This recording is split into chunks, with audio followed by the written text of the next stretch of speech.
stand as one, walk with thousands.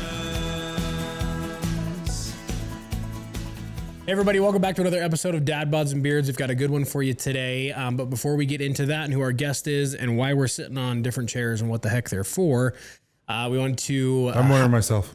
What? I'm wondering myself. You're wondering too? Why am I sitting on this chair? Why am I here? Where did I come from? Where am I going? Who are you? But as always, we wanted to highlight our primary sponsor, which is Mountain Ops.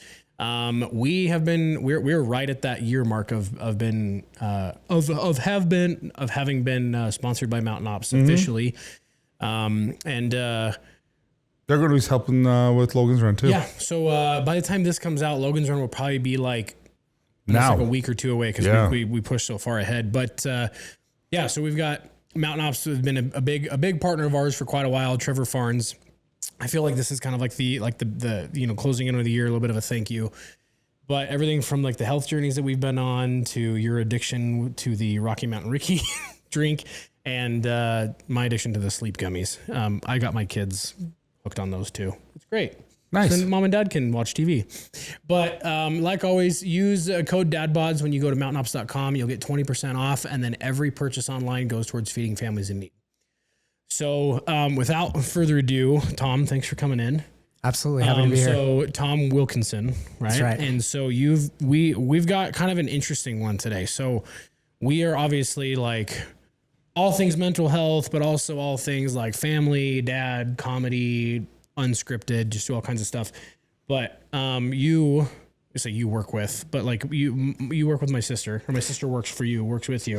I work for Courtney. Oh yeah, actually, yeah. So if you guys know anything behind the scenes with Dad, Bods and Beards, you know who Becky is, and Becky runs. We call her mom because if Becky's happy, then everybody's happy. If Becky's not happy, duck.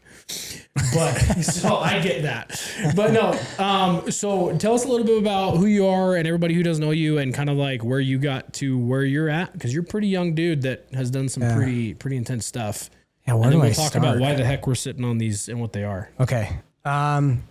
So yeah, I'm Tom. I've been an entrepreneur for the past 12 years or so, and fell in love with it. You know, I just love creating new products and solving problems. And what I love about entrepreneurship is instead of sitting on your butt and complaining about like problems in the world, just get up and build something to fix it. And so that's what's always got me excited about entrepreneurship. But yeah, I went to school. I went to BYU. I studied mechanical engineering. Before that, I went to the Air Force Academy. I was a gymnast growing up, trained for the Olympics, didn't quite make it. But me too. I get it. Did you? Yeah. He worked the snack bar. Oh yeah, there you go. I do the shot put. Yeah. But yeah, I don't know what it is, but I've always just had this belief, and it might be my mom, but that I could do something great. Sure. You know? And so I went to the Air Force Academy, did a church mission in Brazil. So I lived there for a couple of years and came back, and priorities changed. And so I transferred to BYU and studied engineering. And my plan was that I'd go to some Ivy League school for business. And then when I was 40, maybe start my own business after I'd like learned all the things, made all the mistakes. Nothing is wrong with starting a company at 40. I might have done it. Tyson started a company at 40. If you Hey, there's nothing wrong with it. But I did have a mentor that I told him my grand plan, and he said that was the dumbest thing he'd ever heard, and that I should start a business right away. And I feel like mentor is just like another term for like politely beating you up and smashing your dreams. You know what I mean? But then offering you a better route, I guess. They're called parents. Yeah. Seriously. But yeah, so I fortunately, and just to kind of unpack that a little bit, like growing up at home, not an ideal situation, you know, with my father figure. And, you know, I've since forgiven him and I wish him the best, but he was going through his own mental health challenges, and it was scary, Sure. you know? And so he left when I was about 12, and we'll get into this story with the chair, but my older brother was our protector from my dad. Mm-hmm. And, you know, remember these visceral moments where I just was an 8-year-old scared to death, and my brother was there to protect me. And my brother ended up, going through all that, going through an addiction with drugs, and that was really hard to watch, but I knew what not to do. So he was like self-medicating is what you're saying? Yeah, exactly. I mean, dude, he didn't know what he was doing. If I went through that, I mean, I'd be doing heroin. Sure. I'd be doing whatever, right? Like most anybody would. But yeah, so, and then luckily I had a mom that was just super supportive of me and believed in me. And I honestly needed the escape from the house. So that's why gymnastics was such a good escape for me, and why I wanted to train for the Olympics, because it was just like, okay, this at home sucks, but I can just have my own identity. Yeah, here. kind of create an environment where you can control it. You can like it's you and no one else. How were you on the rings? I was actually pretty good at rings. Those guys are freaks. Whenever I see them holding themselves like that, I'm like, what the crap? I wasn't the best at the rings, but I was pretty good. Yeah, I can do a quarter of a pull-up. Great. He's like, I can hold onto the bar. Yeah. For 5 seconds. Seriously, no, I mean, honestly, I don't know where I'd be if I didn't have that outlet. But yeah, so grateful for that experience. But I also think it, like, in the theme of what you guys talk about here, created some unhealthy, because I didn't get the acceptance from a father figure. It's almost this weird, like, Stockholm syndrome thing where it's like not the ideal dad, but you still want the approval. And so then you're trying to perform and like prove to the world that you're worthy of something. Cause like the person that's supposed to give a shit about you. Oh yeah. And can't, that sucks, and that was my dad. And so then all of a sudden, like, that turned into me like, okay, well, what if I'm a gold medalist? Then nobody can say I'm not worth it. What if I'm national champion, or what if whatever? And so that, like, were you thinking that at the time, or did you just realize that's kind of? I don't know. I think it was maybe a subconscious thing, but no, because I get it. Yeah, the people pleasing. Yeah. Well, and obviously looking at you, I'm not going to share your story, but it's just like, it's this, like, the subconscious need for something that should be so natural, something that should come, like, no, this is like, you're supposed to be this person. This is how it works. This is how every, 9 out of 10 people that I know, this is how it worked for them. Why not me? And so then of course you're going to have like the kind of like the subconscious societal, like, fill that gap. Like, I see this happening everywhere else. So like, you're going to be looking for that recognition. You're going to be looking for that approval. You're going to be looking for just a way to fill that void. And I don't think that that's anything to, you're in survival mode. Yeah. Like it's one of those things of like, not to diminish it, but it's like, it's more common. Like as you age, you're like, wow, there's a lot of people that have gone through a lot of similar stuff. And that's kind of the whole point of the show. And what we do is that, like, you don't know of, like, the young entrepreneur who's crushing it actually has, we call them top ramen stories. Like back when it's like, this is all you had, or things were not great, or like whether it was physically top ramen or it was like a symbolism of the fact that like hard times or rough times or your genesis, your origin story, things like that. And then that makes people realize there's more that brings us together, more that connects us than there is that separates us. Absolutely. So I love when we get to those. Yeah, I didn't mean to get into that part, but it's just like, no, I'm glad you did. Not to be like, no, that actually tends to, like, sorry to throw jokes out there. I just needed to learn how not to do that. When we have these conversations, they tend to get there later on. Oh, sorry. No, you're throwing us real serious now. I didn't mean to get serious. Well, you asked my story, and I can't tell my story without that, because it's so much a part of who I am. And so like the first part of my life was like, okay, I just need to make money, be successful, and then fill that. And I did that. I started a company. No, because then you make the money and you're just like, well, I am miserable. Yeah. And that didn't. Oh, rookie move. Oh my gosh. Hey, Bill. But, yeah, so I'd like to that's apologize for Logan. I'm still a work in progress. I'm kind of working through all that stuff, but well, I gotta hand it to you though, because it's like that's it's not easy to talk about. But if you can openly talk about it, it means that like there's a level of processing and healing that you've been going through. Yeah, especially from men. I mean, not only our own experience here and then with ourselves, but we work with a group called I Love You, the I Love You Bro Project, which is a Utah group that Tyson just recently became a group leader here. And then I'm working towards that and opening a group down in Utah County where it's basically a men's support group. And it is unlike any other men's support group out there. We've got almost 12 now. Mm-hmm. And the point is that it's creating these places for men to be able to get permission from other men to talk about these type of things. So it's refreshing to see somebody that's so willing to talk about it in like a new scenario with like guys you haven't sat down and had deep conversations with already. And what I said earlier, like we get to that later, is because normally it takes 30 to 40 minutes of like talking with, guys to realize that like, oh, I can talk to these guys. So the fact that you are so open with that being part of your origin story, I think says a lot to like knowing your own identity. Also, I know your sister really well, so maybe that trust kind of translates. But I did go through that time where it's like I was embarrassed to maybe talk about it. And when did you realize that money wasn't the answer? What's that? When did you realize money wasn't the answer? When I sold the company for a lot of money and was happy for 5 minutes. And then. So what'd you do?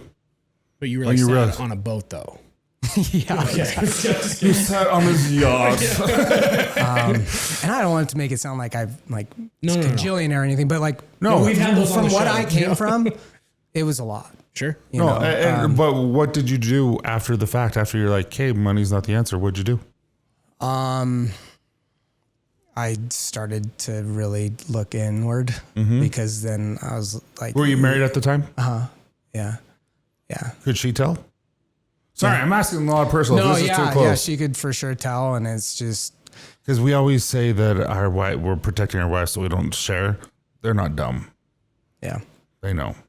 Yeah, so I think, it was. Wait a minute, is something wrong with me? Mm-hmm. Which there wasn't. Yeah. I always tell people nothing's wrong with you. Yeah. I think it's been a really kind of a beautiful process, and I'm still going to be going through it, and I will be for a really long time. But may I ask, did you go to therapy? Like, what did you do? Yeah. That's what I did. I went to therapy when I realized. I did some therapy.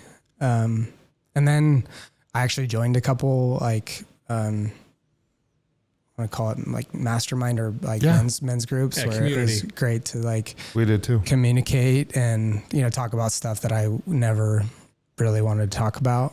And now you're on a podcast and we're and now I'm talking to thousands of people that I don't know. Secrets, But see, this is the cool thing is that, like you were saying, it's the relatability. It's kind of like the solidarity. It's being able to identify yourself in somebody, because it's like, for instance, one of the people that I love the most on social media of like a serial entrepreneur is Gary Vaynerchuk. And as like crass and rough edged as that guy and as much of a shark as he is, the guy turns around and like literally pours out like the teachings of like the formula of like empathy and acceptance and love and understanding and being there for people. And then building people up and being like, oh, you're 50, you're still young. Oh, you're 60, you're still basically just, that's one thing that I admire in people who have built big things, physically, or even financially or whatever, is the ability to like turn around and have a very good perspective of their own identity and how they can turn around and help somebody else. So the one thing that I have noticed is a lot of people are like, well, he's rich. He can, of course he can be that way. What do you say to people like that? Because obviously you've been through it. You and I are going through it. What do you say to people who are like, they're positive and they're giving and they're loving, but people are judging you like, well, just because he has money, he can do that. Oh, because I've seen it firsthand. Where people are kind of just discounting what you're doing because I don't know. I think that's just maybe just knowing yourself. Well, I don't really think about that too much, but I also don't blame them for maybe feeling that way because I've been on the other side where it's really, really hard. Mm-hmm. Sure. And you just don't really understand it until you've been through it. And I don't expect them or anybody to understand it. No. So I agree with that completely. So that, I mean, you've the thing is I've noticed is like you get that entrepreneurial bug, right? Yeah. This is still a new world to me because I didn't come from like an entrepreneurial family. and neither did my wife. But like, that's definitely the phase of life I'm in right now. And the last 9 months, I've been pursuing social media and the podcast full time. And it's some months it's been like, this is awesome. Another month it's kind of like, last month was awesome, right? Yeah. And so seeing as you have like had quite a bit of successes, right? I've heard a whole chunk of stories from Courtney as she's been working with you. And then I want to kind of get into the chairs, because this isn't you don't just do Neuronova, the chair. No. You do a whole VC, right? Mm-hmm. And so for somebody who may not be like versed in what a venture capitalist does and what for everything you do, can you give us like a quick snapshot of like what it is that you do now after that and how it led you to what you're doing now? Yeah, great question. So venture capital is kind of, in a way, if you've ever watched Shark Tank. Yeah. People come in and they're coming to you with their best idea ever. Yeah. And you're there to evaluate them and their opportunity and the deal and decide if you want to invest or not. And so the beauty of that is, like, back to what I talked about at the beginning, is I love entrepreneurs because you put your heart and soul into something and you risk a lot. Just what you talked about with you and your wife. Like, that's not easy to do, to leave a good paying job where it's consistent pay, everything like that. It's scary. Yeah, it's super scary. And I admire anyone that's willing to do that.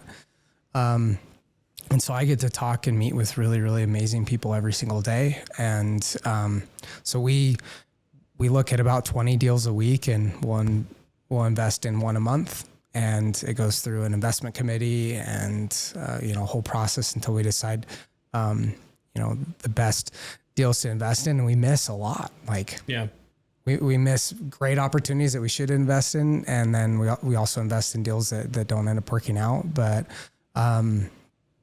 it's just a process of getting better every single day. And at the end of the day, like, I think what I really noticed after making, for me was life-changing money, was that if I was going to work every single day and wake up, I wanted it to be something that mattered, that I gave a crap about, and that made the world better. And so, that's what's really cool about venture capital is I'm getting to help shape what the future looks like, and investing in the people that are going to make that happen. It's cool. It's kind of like a sense of like giving back, right? Like you get to like help fund somebody else's dreams or their baby, and you know what that's like to like have something, be your baby, and then you have to go convince somebody of why this baby is a good idea. And then I'm sure you've probably ran into situations where you're kind of like, you're trying to convince someone of something, and then you hit a point you're kind of like, I don't think this is worth either of our time. Yeah. Because like, you're just not going to see it. I'm not going to see it, or vice versa. And so like, that's the whole side of like the world I've been getting used to, is that like, not everybody is deserving of hearing your whole plan. No, not everybody is deserving. And that's okay. Of everything. And just because it didn't make sense to me doesn't mean it won't make sense to somebody else. Yeah. And what I bring to the table for the investments I make is the experience that I have and the experience of my team around me. And just because I may not have experience in your particular business doesn't mean it's not a good idea. Yeah. So with the companies you invest, are you helping them on the back end, like giving them ideas, talking to them, working with them, or is it simply, here's a check and we'll see how it goes? Great question. We see a mix of different types of entrepreneurs. Okay. If I know more about your business than you do, I probably shouldn't invest, right? And so there's a certain level of like, hey, we're investing in this person to go and execute. But I don't want you to take our money if you don't think I can't add any value to you either. And so, we do our best to add as much value as we can, but there's a spectrum. There's some entrepreneurs that literally don't need any of your help. Mm-hmm. Sure. And they just call you just to vent or whatever. And then there's an entrepreneur that like needs some heavy lifting, and we can help them with that. And then once you get them going, then they're off to the races. And so we meet them kind of where they're at. But I certainly would like to think that we add value with every check that we write. And I guess that's a matter of, maybe you could interview some of our entrepreneurs and ask them what they think. One more question, because I'm a plethora of questions today for some reason. Plethora? Would you say I have a plethora of pinatas? Name that movie. Three Amigos. Ha! Come on. I would have missed that one. It's visible. Sorry. Anyway, do you think what you had to go through, the trauma you experienced, and how you were able to get not overcome it, so to speak, but continually overcoming on a daily basis, as you said, like something you'll have to work through the rest of your life? Does that help you in this world that you're facing on a day-to-day basis, and how it is working with entrepreneurs on a daily basis, stuff like that? Yeah, absolutely. How? Well, I don't want to say that I'm. No, it helps me stay grounded. You can be as cocky as you want. It just helps me stay grounded because every day is, is me working through that. Mm-hmm. And, so I'm grateful for it for that point, but it's also, it's painful. Like I wouldn't wish that type 100%. Of thing on anybody, but at the same time, I think it helps me stay grounded. And then I'm able to, empathize with the entrepreneur and connect with them. Because I've been there, and, we have several entrepreneurs that we've invested in that, told other people no, because, they were able to connect on a certain level with us. And, I'm proud of that. And I think that is, the person I am today is because of all those things that I sort of went through. And, maybe there's a certain amount of opportunity maybe I missed because I'm in my head a little bit or whatever. Fair. But I think that's everyone. Yeah, but I honestly, I tend to think that it's given me more opportunity than not, I think. But And how are your balls with the ball wash? Fantastic. He uses my ball wash. Gosh, I was like, wait a minute. No, he uses I the didn't cover realize down you stuff. gave him some ball wash. No, yeah, dude. No, I use it every day. It's amazing. I really do. On that note, we'll see you guys next week. No. Yeah, I really do. No, I do appreciate you. Like it's just it's not every day we get to talk to someone like your caliber that deals with business, because Logan and I, this isn't supposed to be a business thing, but Logan and I, as we're growing Copper Johns and as we're growing Dad Bods and stuff like that, there's times of frustration. There's times of guilt, being away from your family. I made him sleep on the couch. Yeah. There's times of frustration where you're not growing as fast as you are, or you see a decline and you can't figure out why, because nothing has changed. And so you have to work through all that and like inadequacies and stuff like that. You don't have answers when somebody's asking why, so how were you able to overcome that? Because I figured out, me personally, one of those groups that we talked about, I'll tell you offline, and eventually I'm going to tell everyone when it's just me and you, why I think I was doing what I was doing. And since that has happened, we're growing pretty fast again. But, what do you tell people, like your business, your companies that you're investing in, and yourself included, when you see that decline, when you have that frustration, when your wife is crying because you can't pay the bills that month, or you have to call the mortgage company because you're like, hey, I don't know what to do. I can't pay this. What do you say to those guys, and yourself included? That's a good question. Sorry, I just never, question. I think at that time, what they need to hear it, or they just need somebody to talk to and just like listen to them and, kind of walk through the situation and then just say it's going to be okay. You'll figure it out. I can have that conversation differently than other venture capitalists because I've been there, because I've failed, because I've made the wrong decisions, because I've lost money. And I know what that feels like, and I know how painful that is. But I also know it's not the end of the world, right? If it doesn't work and you gave it everything you had, then you gave it everything you had. How were you able to pick yourself up? How were you able to go from a level of scarcity to a level of abundance when you don't have anything? And then we'll get This is the unhealthy part of me. I didn't have a choice. There's just that it wasn't an option to not keep going, even though I really didn't. Well, I'm glad you said that, because I think that plays into like, that's one of those like unspoken things that I've been learning a lot, is that like, you're like, there literally is no other safety net. Like it's you are the safety net. It's like, I am the safety net, and it's like, hey, the safety net's got some big holes, and like I've got to stitch those back up. Like it's kind of a hard thing to. I mean, I've experienced other people go through through situations where I'm like looking back now in hindsight, I'm like, oh, they're stitching their safety net because that's all, like they are the net, like for, lack of a better analogy. But so we like these entrepreneurial, interviews we do every now and then, because we've had,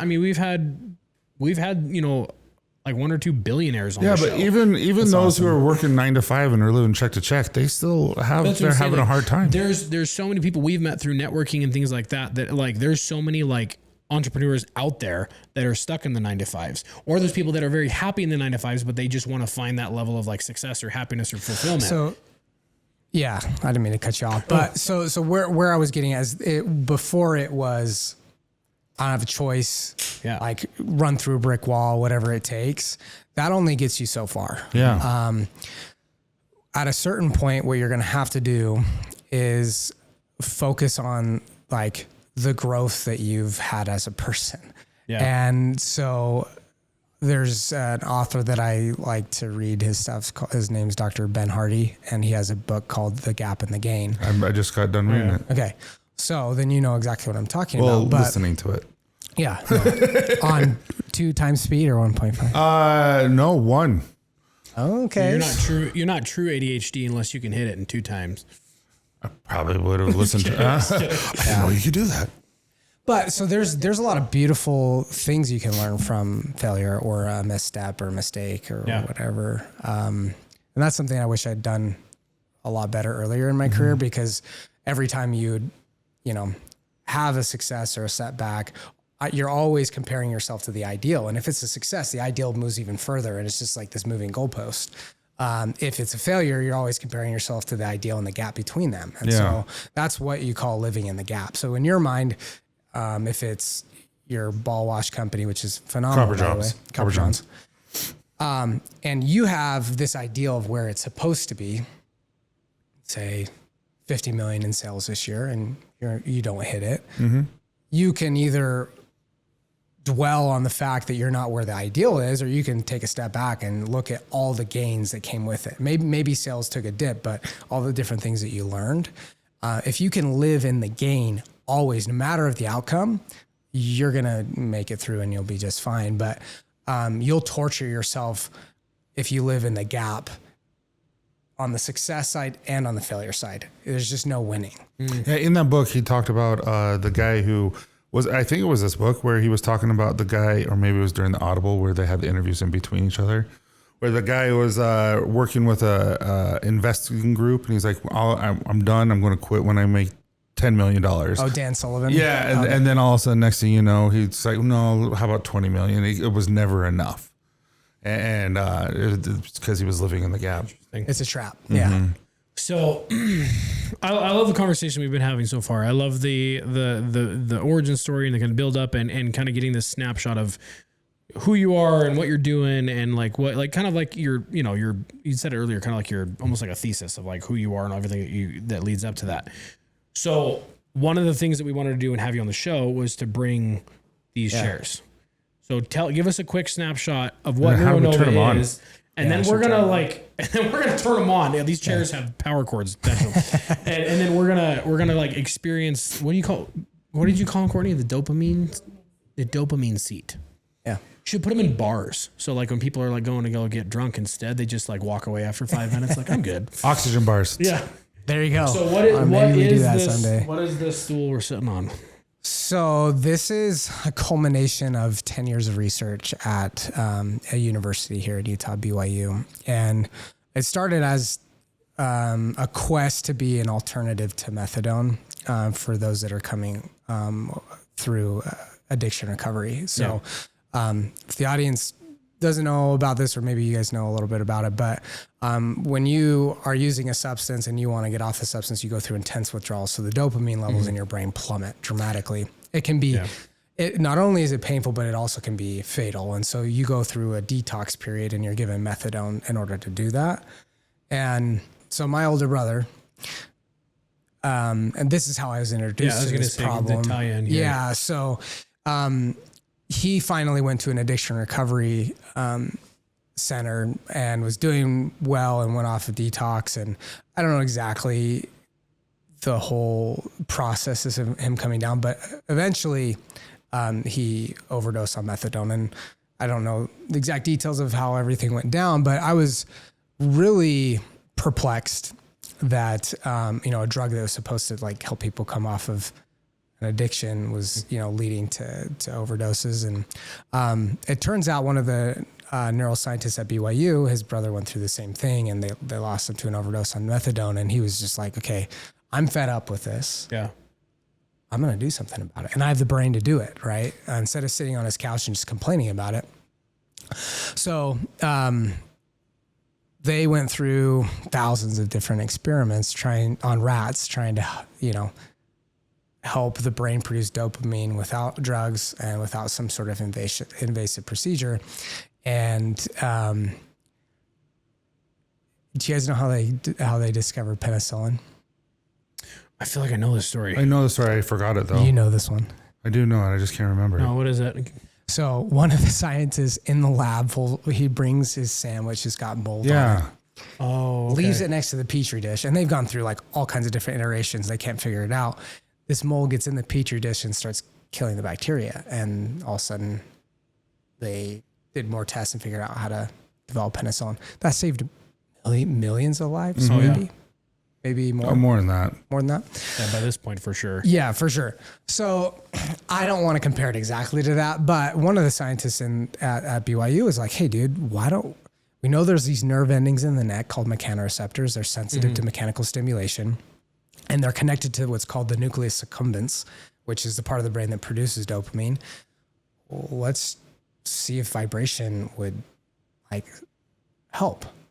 And all the other guys are like, it's not going to work. We've tried all these different things. It's not going to work. Let's just try it. So they tried it. They tried 80 hertz. They hit I think it was a mouse at the time, the mouse with 80 hertz, cut his brain open, had 200% of baseline dopamine. And the GABA neurons were significantly, we can get into GABA later, but they couldn't believe it. Wow. So what's even crazier is had they tried any other frequency band, it would have done nothing. So and they just hit it right on the head. They hit it. So they tried 80 to start. And I think if they tried 10, 20, 40 and a few in a row, they would have just scrapped it and done something else. So, really cool. And then they published their first paper.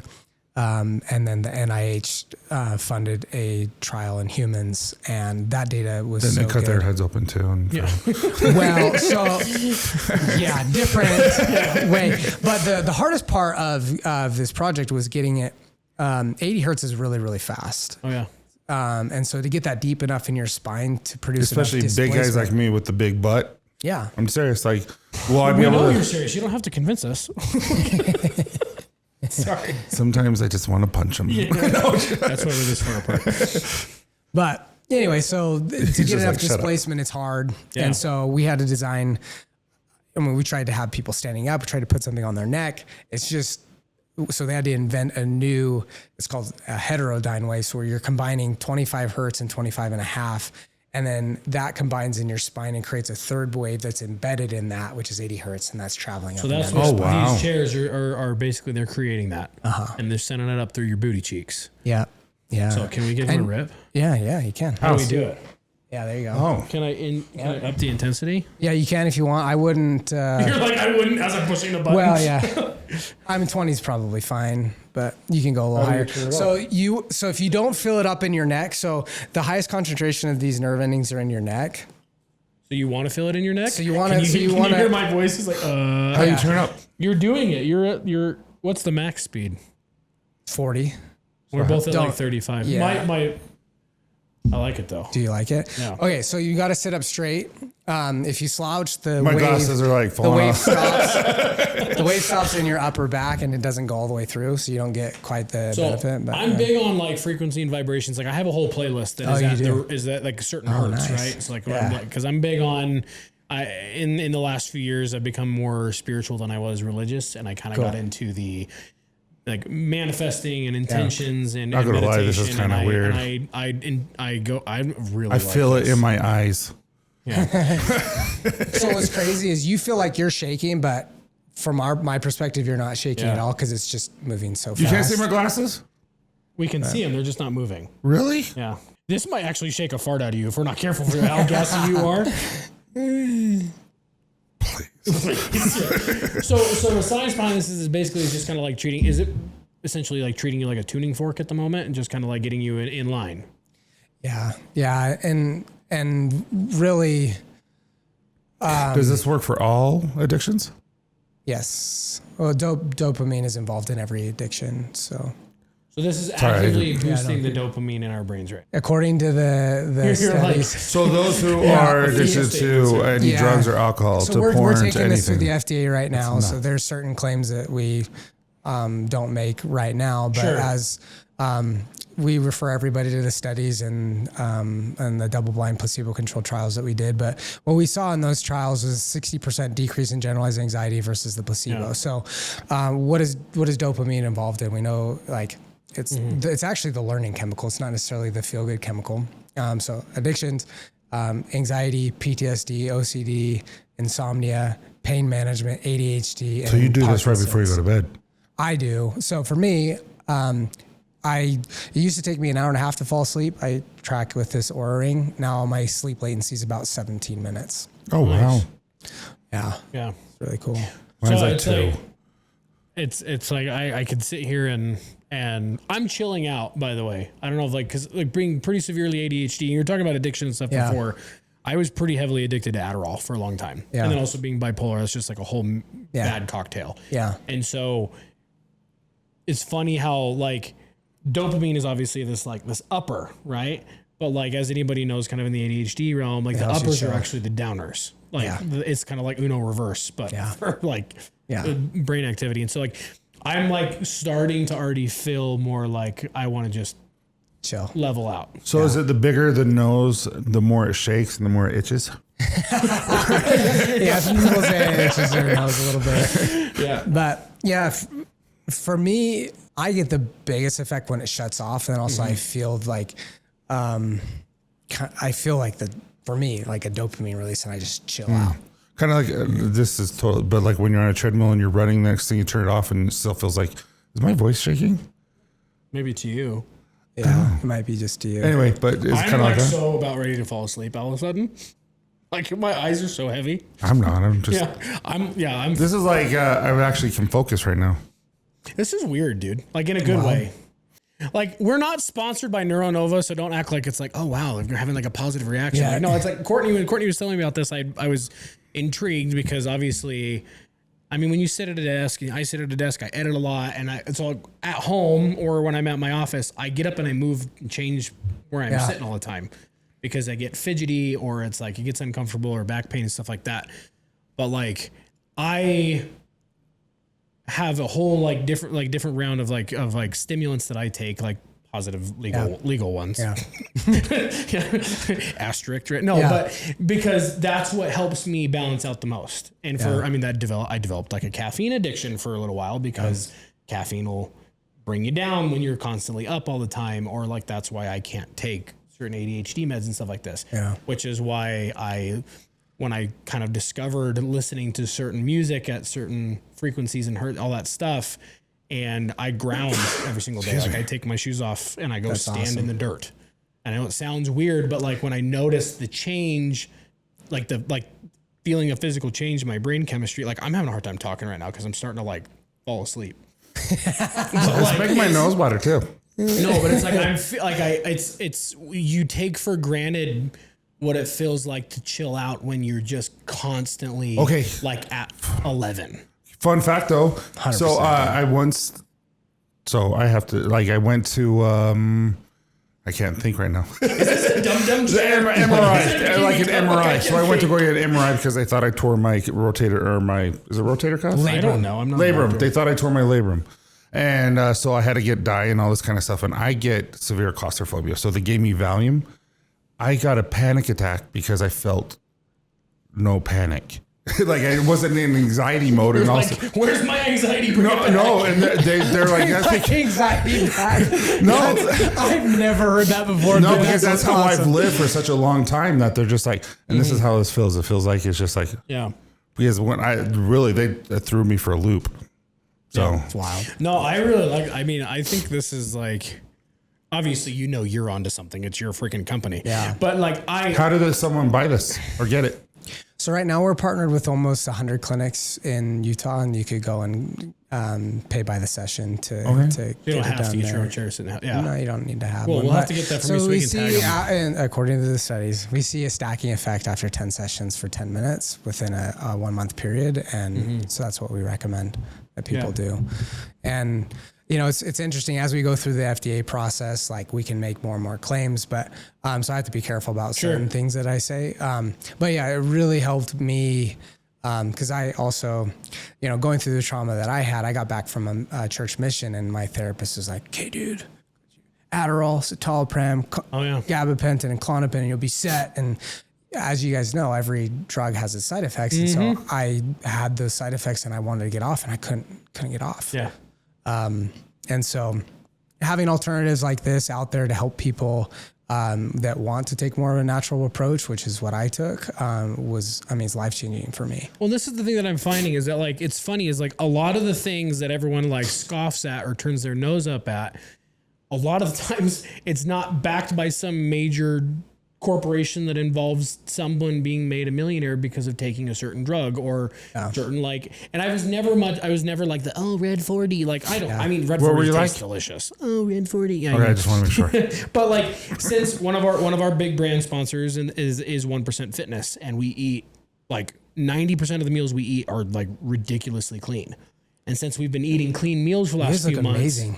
Thanks. I don't know. Tyson's freaking like turned into a whole different person. Like You look like the Incredible Hulk. I do. I call him Mini Hulk sometimes. But I'm trying. I'm really am. Like right after this, really great. it's my back and bicep day. Well, it's like getting off of certain things and like removing, like it's like brain fog has gone since I've noticed that I'm eating cleaner, more whole foods. And it's like real for a long time as a big guy, obviously we're named Dad Bods and Beards was like, oh, I can't afford clean food. I can't afford whole foods. But it's like, oh, actually I can. Like that's one of the brands that we work with realize, oh, you can. And then the same thing of like, I've been able to get off of my medications. I have some emergency ones being bipolar, but I don't take regular daily medication anymore because of some of the healthier practices that I've developed of like, mindfulness and trigger management and not trigger avoidance and different practices that I use with, other like natural substances and stuff. Like I said, nothing illegal, but it's like I microdose with psilocybin and that it does wonders for me. We've worked with a ketamine therapy company and being able to do ketamine therapy and realizing like, oh, we're actually repairing our neural pathways and not just numbing something with a medication. And that's kind of the whole point of what we do here is we like to talk with different people that know different things that like can lead to positive results that we didn't know that were out there. Yeah. Like I'm legit might have to go get some caffeine before I drive an hour home because this thing is chilling me out. You might have already answered this. Does this help with like muscle recovery, workout recovery, that type of thing? Or is it more just mental that helps you with, I feel like I'm shaking. Like it's because you literally are. You're sitting on a vibrator. Well, we might have to take that out. Actually, we're going to leave that one in because there's a whole but does it help with like mental muscle recovery or how would that? If for those Dr. who are runners, Bills, one of our like neuroscientists, was on here, he'd have a great answer for you. But dopamine helps with motivation. And it stopped. I feel like it did. Holy It was crap. like I just fell out of an airplane for a second. See, when it stops, that's when I get the... No, really. I still have it. I had to like brace myself, like grab the mic stand. Isn't that awesome? So I get like a cool sensation in my brain. Freak. So dopamine Cole, is... you got to try this. Dopamine is context dependent. And so what we encourage everybody to do is after they do a session to, do a gratitude journal or study something new, anything that you're trying to learn or like behaviors you're trying to change. Thankful for you. And because you need dopamine in I your love brain how to create. Tom just totally ignores us completely. Am I doing that? I'm too serious, guys. This is just us. Okay. This is us. No, I'm passionate about this. Sorry. No, you're great. But yeah, so when you feel stuck. So for me, some of my issues were just around OCD, and so Sure. What this is targeting. This Study would is help the my mid- daughter the- immensely. This targets the midline cerebellum, which is regulating rumination and obsessive thoughts. And so for me, I just feel like it just slows everything down. Yeah, 100%. And if you don't have enough dopamine in your brain, if you're trying to create new neural pathways and see the world in a new way, if you're dealing with PTSD, which I think is, obviously the stuff that I went through growing up, like being able to have, dopamine in my brain to go and talk to a therapist and really work through that stuff has been really helpful for me to progress faster because, like I said, I was, on those medications and I would talk to a therapist and I made zero progress for a long time. And It's almost like they want to just kind of keep you there. yeah, it's an interesting setup. You could meet with a therapist for 30 years and never get better, right? And that's why I think it's like important to have find the right one and feel like if you like gauging your progress and stuff because there's a lot that are amazing like practitioners out there. And right? I also think that they need more tools because 100%. talk therapy is just one part of the piece. So a lot of the groups that we partner with are actually therapists and they're amazing and they want to give their clients tools so that their brain is put in the state to have the absolute best opportunity for progress every time they meet with them. And so as I think about kind of my life and things that I've been through, if I can pull this off, this is my gift to the world. Like all of the pain and the stuff that I've gone through is worth it because, I can channel that into something good for other people. And, I feel like we identify that because it's just that's a perfect and beautiful explanation of what we're doing. I think probably of really any entrepreneur is being able to channel the passion and the love for fixing a problem that has plagued you. Yeah. And so I love that we brought this on there. I love that we got to chat with you. And this is the kind of cool part is we've kind of gone all over because there's the entrepreneurial side, there's the backstory side, there's this. I mean, this was fun. I'm over here kind of like, is it wrong to hit the button again? You should put these in clinics that are like the IV hydrate, like the hydration clinics. So we're working on that. If you guys know anybody who'd love to link up with us. Because in my mind, I'm like, this would be perfect as they're just like getting that and calming down. Yeah. Yeah. So does Neuronova or anything do you do anything social media or like is there like a find me or find him page? We have an Instagram page. He doesn't know. Yeah. Okay. Yeah, so we can go ahead and link that up. But we need to work on that piece. But for the last 10 years, there's been a lot of studying. Well, this is exciting. So do you own this outright or are you partnered with a BYU professor? So BYU, we gave them, so I purchased the rights and then they have some ownership, but they're not for profit. So they can't, it's a ghost equity. And then we gave the scientists equity as well because they deserve it. They invented something really special. Yeah. Well, good for you, man. This has been nice. I'm pleasantly surprised how nice this was. This was like I asked a billion questions. You answered them, so thank you. Tyson, what'd you do on the podcast today? Well, I sat on a vibrator and I felt great. I mean, I get it. I'm sorry. We are keeping that one in. But no, Tom, dude, thanks so much for coming out. It's been like it's been a fun kind of like, 30,000 foot snapshot of, I'm sure, a much more in-depth life and everything. Yeah. And thank you for opening up. And like I said, it really kind of sparks the whole 45 minute to an hour journey that a podcast is. If you can really get to the meat of who somebody is right in the beginning, because then that gives people who are listening and watching a reason to stick around as opposed to just like, I hope it didn't I used to like be nervous to talk about that stuff, but I almost like now it's just, if I'm not real anymore, I get bugged when people don't. Yeah. Dude, we've had, not to lessen it or whatever. We have had episodes on this show where we had to film a disclaimer before it aired because of how deep and how triggering it was and how gnarly. And so this is, I mean, we had one that we had to do a 2-parter because we couldn't, I mean, just getting through the buildup was like excruciating. And so I appreciate you not having to have, like, we didn't have to pull anything out of you. Cause that's one thing we call it kind of the dad bod effect. We'll get these big, like, you know, confident guys in here. And the next thing you know, they're like, I've never told this story before. I'm like, never heard that one before. Right. Yeah, seriously. But no, so thank you for coming in, being willing to chat and being vulnerable. And I'm like, I have one more question. yeah. Okay. You're going to Montana. You're going to see Theo Vaughn. Get him on our podcast. That's all I ask. Yeah. Let's go. I'm asking on air so that I'm sure. That's Logan's guy. That's Logan's always wanted we to have have a him. bucket list of He's people of, like, we hilarious. want to get on the podcast. Dude, I just want him to be my best friend. Sure. You know? Like, And you know what? And that's how we feel about you. Speaking from experience of, like, there's people that we've met through this show and through this brand that seemed so unobtainable that we literally are like friends with them now. And it's weird. Like we drop this name all the time. Zachary Levi, the guy from the Shazam movies and the TV show Chuck. We send voice messages back and forth. That's awesome. And the same thing with some of these big creators from social media we become super good friends with, and you do a bunch of cool stuff and you realize at the end of the day, everybody is just people. Everyone is just a person at the end of the day. And we all go through our own struggles. So, dude, thank you for coming on. And because you were able to open up, that's serious, because you were able to open up, you're going to help someone. Yeah. I 100% believe that. It happens every time. 60% of the time, every time. Name of the movie. Anchorman. Okay, good. Anchorman. Yeah, that one I got. So check out Neuronova. We'll link everything for that and what Tom is doing. And yeah, I want to get like a link of if you're here in Utah, we'll link a list of different clinics you can go and give one of these a shot. And if you have a clinic locally that you know, we're expanding out of Utah now, just barely actually. So yeah.